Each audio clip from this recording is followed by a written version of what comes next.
मेरे प्यारे बच्चों, आज एक हम नया सब्जेक्ट आपके सामने लेकर आए हैं। वो क्या है? Sound related terminology. बच्चों, कोई भी चीज परफेक्ट अगर होती है, परफेक्ट बॉडी है, तो उसके डिफरेंट पार्ट्स होते हैं।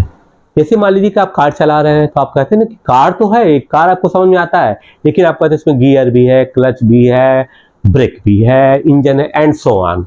तो इसी तरीके से साउंड, एक जब परफेक्शन की बात करते हैं कि साउंड एज यूनिट हम लेकर चलते हैं, तो इसके भी अलग अलग कैरेक्टरिस्टिक्स हैं, अलग अलग फीचर्स होते हैं, जिसके की बेस पर हम इसको अलग अलग तरीके से डिस्टिंग्विश कर सकते हैं कि आफ्टर ऑल साउंड है क्या, ये साउंड को कितने तरीके से हम डिफाइन कर सकते हैं, किस वे में हम साउंड को लेते हैं।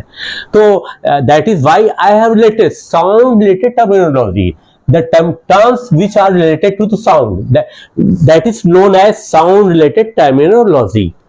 अब यहां पर पहली चीज हमने लिया है बच्चों, एम्पलीट्यूड। एम्पलीट्यूड लिया है, तो एम्पलीट्यूड की डेफिनेशन हमें क्या दिया हुआ है? The maximum displacement of a vibrating body from its mean position, that is known as amplitude. अब उसको तो मैं ग्राफ से अभी समझाऊंगा। तो पहले चीज ये है कि, और फिर हम once again I have written here, energy directly proportional to the vibration and amplitude. ये एम्पलीट्यूड है क्या चीज, पहले हम इसको हमको देखना है। तो बच्चों आप ये देखिए कि हमने क्या किया है कि यहां पर एक पेंडुलम बना दिया है, जो कि यहां पर इससे ऐसे लटका हुआ है। ये पेंडुलम है, इससे यहां पर लटका हुआ है, ठीक है। पेंडुलम पहले पोजीशन में क्या है? पहले की पोजीशन में मान लीजिए कि रेस्ट पोजीशन में पेंडुलम है, तो वहां पर क्या होगा? पेंडुलम बिल्कुल ऐसे लटका हुआ है। No force has been exerted on this body. लेकिन क्या हुआ कि हमने अचानक क्या किया कि इस पेंडुलम पर एक एक्स्ट्रा फोर्स लगा दिया। एक्स्ट्रा फोर्स लगाएंगे तो क्या होगा? ये चीज निश्चित रूप से ऐसे जाने की कोशिश करेगी। ऐसे जाने पे कोशिश करने के बाद अनलिमिटेड तो जाएगी नहीं। एक पोजीशन में जाने के बाद ये ड्यू टू ग्रेविटी ये यहां से फिर वापस आएगी, ग्रेविटेशन फोर्स को नीचे को ले आएगा, क्योंकि जितना पावर है, जिस पावर से जा सका वो तो ऊपर को गया।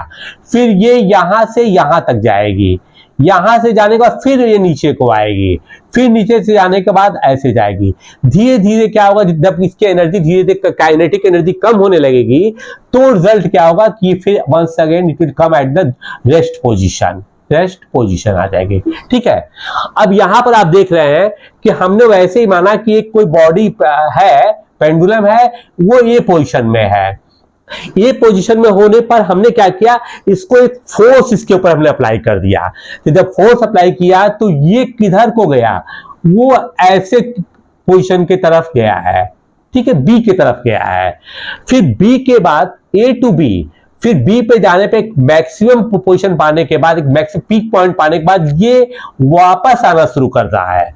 वापस आने के बाद ये अपने मीन पॉइंट को भी कवर करते हुए आगे को जाएगा। अब मीन पॉइंट पर फिर ये पे आया, फिर आने के बाद ये सी तक गया। सी के बाद फिर क्या होगा? फिर ये वापस आएगा। तो अब क्या आप देख रहे हैं कि इसको अगर हम इस तरीके से ले, तो हम ये कह सकते हैं कि ए टू बी एक मैक्सिमम हाइट तक गया है। ए टू बी मैक्सिमम हाइट गया है, तो यही मैक्सिमम हाइट जो है एम्पलीट्यूड है। फिर दूसरी बात आता है कि यहां पर हमने लिखा वन ऑसिलेशन। तो what is one oscillation? Oscillation क्या है? जैसे फर सर्किल में लीजिए, मान लीजिए कि हम यहाँ पर गेम खेल रहे हैं, ठीक है। हमने कहा भाई कि ये बच्चा जो आएगा सबसे पहले इस सर्किल का चक्कर लगाकर यहां तक आ जाएगा, उसको माना जाएगा कि he will be the winner. बच्चा यहां से घूमना दौड़ना शुरू किया है, सर्किल पर लगाया, यहां पर ऐसे आ गया सीधे। इसका मतलब कि he has completed one circle, he has completed one circle. लेकिन खैर यहां पर हमको पेंडुलम को समझना है। तो पेंडुलम क्या कर रहा है कि पहले वो यहां से यहां गया, ए टू बी गया, अब बी के बाद ये it is returning back and reaching up to the point C point तक ये पहुंच रहा है। सी पॉइंट के बाद once again it will come back up to the its mean point at point A. यहां पर ए पॉइंट पर ही आ जाएगा। तो अब आप देख सकते हैं कि इसने सर्किल कैसे पूरा किया। पहले ये नंबर 1 पोजीशन में ये आया, ठीक है, नंबर 2 पोजीशन में मीन पॉइंट पे यहां पर आया, फिर इस पोजीशन में आया, नंबर 3 पॉइंट पे यहां पर ऊपर तक गया, यहां तक, फिर इस पोजीशन पे आ गया। ये 4 पॉइंट, मतलब क्या है कि इतने one point A to B to फिर one second A to C, और now it came back at point A. That means it has completed one cycle. This is known as one oscillation. Okay, I got, कि आपको clear हो गया होगा। अब दूसरी चीज यहां पर आती है फ्रीक्वेंसी। फ्रीक्वेंसी वर्ड एक कॉमन वर्ड बेटा, कभी कभी आप बच्चों ने सुना होगा कि आदमी कहते हैं यार वो फ्रिक्वेंटली ऐसी बातें करते हैं, फ्रिक्वेंटली बाढ़ आता है, फ्रिक्वेंटली वहां पर सुनामी आता है, इस तरह कुछ बता कि जो बार बार चीजें आती है, रिपीट हो रही हैं। तो अब फ्रीक्वेंसी को हमने यहां पर डिफाइन किया है कि this is the number of vibration per second is called frequency, number of vibration per second called is. अब ये है कि एक बार वाइब्रेशन है क्या, मतलब क्या है कि जो इसने वन ऑसिलेशन पूरा किया है, वन ऑसिलेशन, ठीक है, वन ऑसिलेशन जो इसने पूरा किया है वो हमारा क्या है, वो वन फ्रीक्वेंसी है, एक तरह से है। तो अब ये प्रश्न उठता है कि क्या एक सेकंड में केवल एक ही ऑसिलेशन पूरा करेगा? नहीं, वो डिपेंड करता है कि किस तरीके का एम्पलीट्यूड है या किस तरह की एनर्जी हमने उसको दिया हुआ है। तो अब यहां लेकिन हम ये देखना है कि इस पर्टिकुलर की फ्रीक्वेंसी कितनी है इस पेंडुलम की। तो हम ये देखेंगे कि इसने 1 सेकेंड में कितने सारी साइकिल को पूरा किया है, विद इन 1 सेकेंड। तो से मान लो हमने कहा है कि 15 बार इसने साइकिल को पूरा किया 1 सेकेंड में, तो इसकी फ्रीक्वेंसी क्या हो जाएगी, 15 हो जाएगी। हमने कहा कि no it has completed only 9, so that means I can say that frequency of this pendulum is only 9 because it has completed 9 oscillation in 1 second। ठीक है, अब आता है कि अब इसकी कोई यूनिट भी तो होगी, किसी चीज को अगर हम डिफाइन करते, डिनोट करते, तो हमें क्या मालूम कि कैसे है। जैसे हम कहते हैं कि हम तो 2 किलो सामान वो लाए हैं, 1 मीटर कपड़ा लाए हैं, और क्या नाम है कि 2 लीटर दूध लाए हैं, तो इसी तरीके से इसकी भी तो कोई यूनिट होगी। तो उसकी यूनिट को हम कहते हैं हर्ट्ज।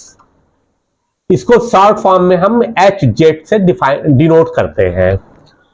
अब बच्चों दूसरी चीज एक और आती है कि अलग वर्ड एक आया है, फिर हम लाया intensity. What is intensity? Intensity क्या होता है, किसी की पावर होता है, तीव्रता होता है, किस तरीके से कोई चीज पेनिट्रेट करती है, वो उसकी ताकत होती है, किस इंटेंसिटी से उसने काम किया है। तो इंटेंसिटी जितनी अधिक हो जाएगी उसी को हम कहते हैं उसकी इंटेंसिटी है।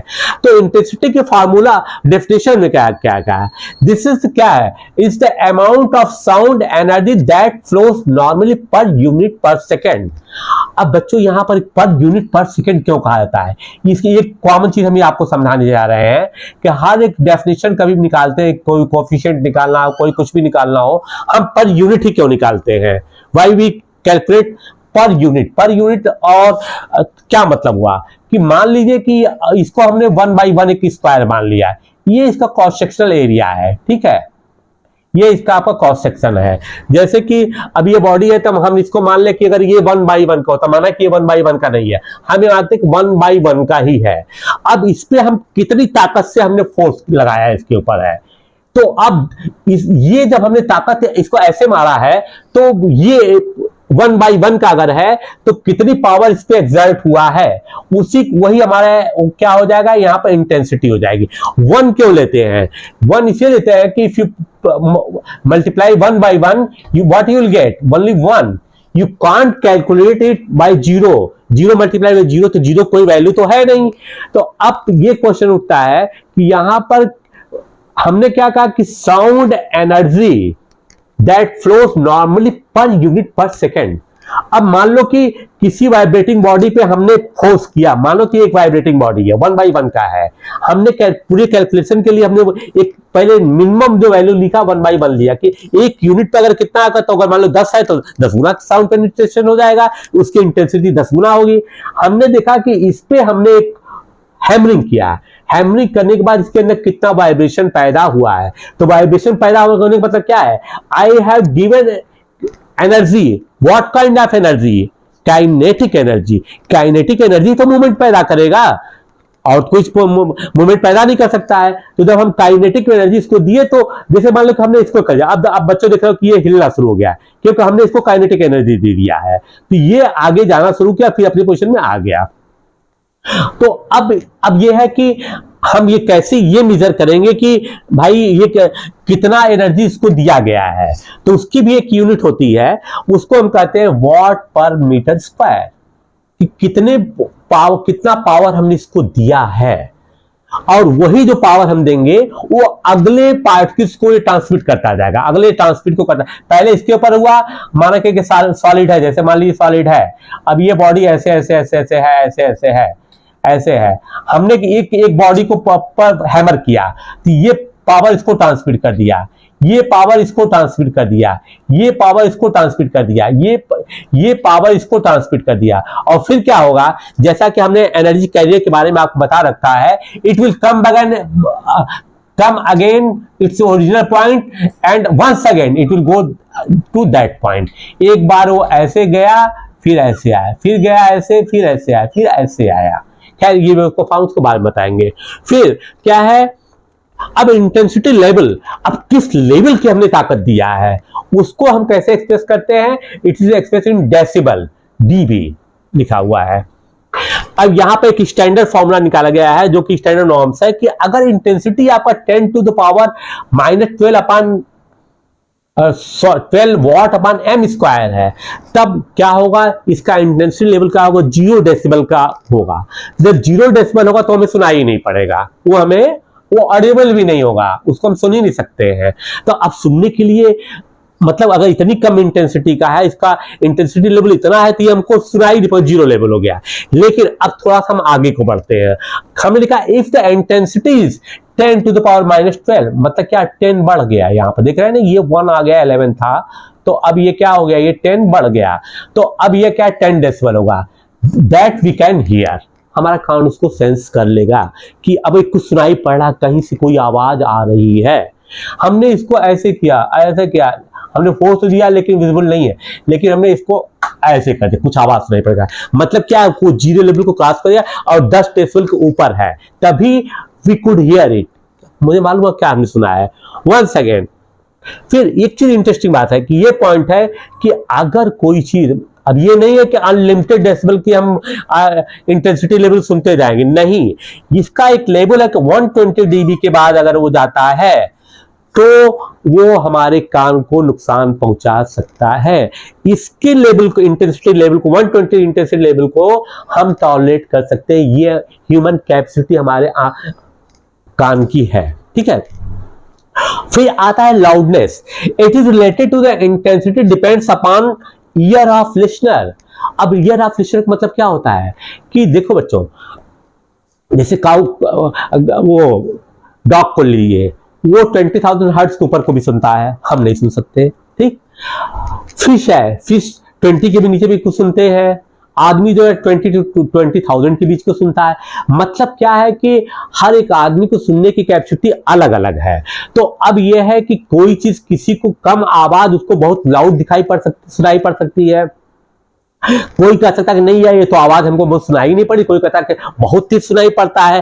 तो ये डिपेंड करता है किसके ऊपर, ईयर ऑफ लिसनर। क्या है कि जो सुनने वाला है वो, उसका कान किस तरीके का है, उस लिविंग भी, कौन सा लिविंग बीइंग इसको सुन रहा है। ह्यूमन बीइंग के लिए तो ये चीजें सही है, लेकिन अब यहां पर है ईयर ऑफ लिसनर, जो सुनने वाला है उसके कान की कैपेसिटी कैसी है, that depends upon that. Okay, now come to the echo. बच्चों, इको की कहानी आपने सुना होगा, जैसे कि एक लोमड़ी थी, उसको एक शेर ने पकड़ लिया, शेर ने जब पकड़ लिया तो उसने कहा भाई तुम ही अपने को बनते हो, चलो एक दिखाओ, कुएं के अंदर जो है एक और भी शेर बैठा हुआ, तो लेकर चली गई वहां पे। अब वहां पर उसने देखा, शेर ने अंदर झांका, दिखाई पड़ा उसको, शेर दिखाई पड़ रहा है पानी में। उसको बहुत ही गुस्सा है कि हमारे अलावा कौन यहाँ पे राजा आ गया है। उसने बहुत तेज जब दहाड़ लगाया तो आवाज भी अंदर से आ गई। अब वो कंफर्म हो गया कि नहीं, कोई है, लोमड़ी ने झूठ हमको नहीं बोला है। उस लोमड़ी ने उसको वहां फंसाए रखा और वहां से रफू चक्कर हो गई। तो मतलब क्या है, माना कि ये स्टोरी है, मजाक की बातें हैं, माना कि ये देखो कि ये दिखा रहा है कि उसको भी पता है कि रिफ्लेक्शन ऐसी कोई चीज होती है, उसने साइंस के उस रूल को वहां पे अप्लाई किया और अपने को जान बचाने में सफल हो गई। तो अब हम आते हैं कि the repetition of sound caused by the reflection of sound waves is called echo. अब यहां पर साउंड वेव जो हमने बताया कि उसने दहाड़ लगाई, नीचे को बोला तो उसकी आवाज उसको सुनाई पड़ी, क्यों? Due to echo. अब इको क्या होता है? इको तो मैंने डेफिनेशन में समझा दिया, आपको समझ भी गए होंगे।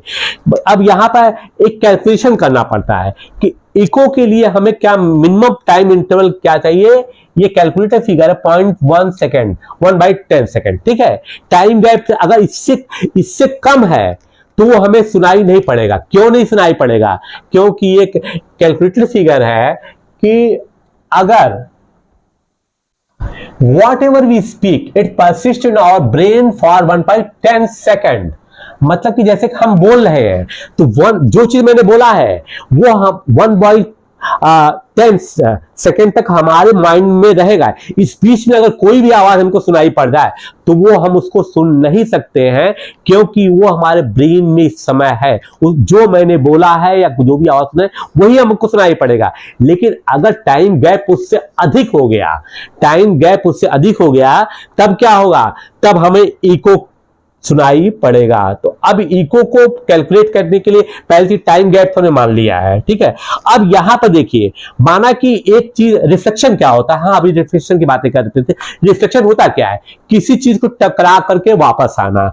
जैसे आप बच्चों लाइट के टर्म में भी आपने देखा होगा कि अगर एक लाइट यहां पर ऐसे आ रही है, ठीक है, ये इसको ऐसे ना करके ऐसे मान लीजिए कि अगर लाइट यहां पर आ रही है किसी जो कि ट्रांसपेरेंट नहीं है, तो ये क्या होगी? ये रिफ्लेक्ट हो जाएगी इसी पोजीशन से, इसके बीच में नॉर्मल आता। या हम मान लो कि एक बाल ले लिए, बाल को हमने दीवार पे मारा, हम लोग खेलते भी हैं, करते हैं, क्योंकि वो रिफ्लेक्शन की क्वालिटी, जब बीच में हर्डल आ गया, सामने आ गया, जब जाने का रास्ता नहीं तो विल कम बैक। हम कभी कभी बाल को प्रैक्टिस करते हुए ऐसे मारते हैं, फिर कैच करते हैं, फिर मारते हैं, फिर कैच करते हैं। तो अब ऐसे ही रिफ्लेक्शन साउंड में भी होता है, जिसको हम इको कहते हैं। अब माना कि एक आदमी है जो कि ऐसे जगह पे बैठा हुआ है जहां पर कि वो चीजों को वो ए पॉइंट पर है, मान लीजिए यहां पे साउंड प्रोड्यूस हुआ, सोर्स इसको हमने लिखा है। अब जब साउंड ए पर हमने इसको प्रोड्यूस किया और ये साउंड यहां तक आई, तो यहां पर चूंकि आगे जाने का टाइम नहीं था, इसके पास समय रास्ता नहीं था, तो इट विल कम बैक। फिर ये ऑब्जर्वर जहां पे उसको हम ऑब्जर्व कर रहे हैं कि कब कितनी देर में वापस आती है, तो हमने देखा कि इसे डी ट्रेवल किया और यहां पर फिर हमको इको सुनाई पड़ गया। जो हमने बोला था, हमने बोला राम, तो राम यहां पर आ गया, चला गया। श्याम, तो श्याम की आवाज यहां तक आई, चली गई, ठीक है। एक्स बोले तो एक्स की आवाज यहां आई, फिर एक सब सुनाई, ऑब्जर्व सुनाई पड़ गया। तो इसका मतलब है कि साउंड ने जो है एक बार तो यहां से यहां तक ट्रेवल की, माना कि हम उसको मान लिए कि इसने डी डिस्टेंस ट्रेवल किया, ठीक है, और फिर जब डी वापस चला गया तो टोटल ट्रेवल डिस्टेंस जो लगा रिफ्लेक्टिंग बॉडी से इससे टकराने में, वो 2D ट्रेवल किया इसने। तो बच्चों एक चीज आप जानते हैं कि स्पीड का फॉर्मूला था, speed is equal to distance upon time. तो 330 स्पीड जो टाइम का हमने लगा रखा है यहां पर है, और स्पीड है, फिर 2D यहां पर ट्रेवल डिस्टेंस हो गया, d+2 1/10। टाइम गैप हमको कितना चाहिए? टाइम गैप हमने ऑलरेडी कैलकुलेट किया, that should be equal to 1/10। तो that is why 330 equal to 2D upon 1 into 10/2 equal to 20D. That means कि D equal to 330 upon 20. 330 upon 30 इसको हमने कट आउट कर दिया, ये कट हो गया, तो we get 16.5 मीटर। मतलब क्या हो गया कि इतना कम से कम जो है हमको डिस्टेंस ट्रेवल करना पड़ता है कि D अगर इतना है, ये है, तभी हमको इको मिल सकता है। बच्चों आई होप कि आपको ये सब चीजें बहुत क्लियर होगी। आगे के स्टेप में हम दूसरी चीज बताने आपको जा रहे हैं।